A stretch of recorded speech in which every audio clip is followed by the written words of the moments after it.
Here we are with another episode of Commercial Real Estate Terms Explained so you don't have to sound like an idiot. Today's word is vintage. And unlike a fine wine, buildings do not grow old gracefully. Vintage means the year built. So when you're talking to a broker or a debt provider or an investor, you can use the term vintage. That also expresses and describes quite a bit of information about the asset, so you know which questions to ask right away.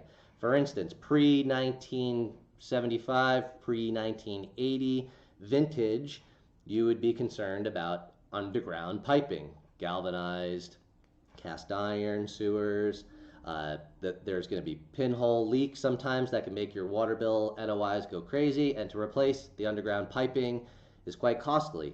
So you get a lot of information when you know about the vintage. Vintage can also inform you about if there's aluminum wiring, certain materials that aren't great. For instance, you could have blue poly pipes in the units.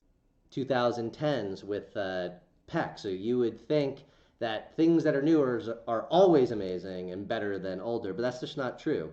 There's a PEX product called Nibco PEX that if you see it in newer product, newer vintage, you would want to watch out for that. So I just used another term right there in my own little quick lexicon that we use as commercial real estate professionals, product.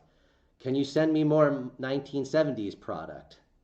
So vintage and product can be used in the same sentences, and it allows you to speak quickly and make you sound like you're in the business and not sound like an idiot.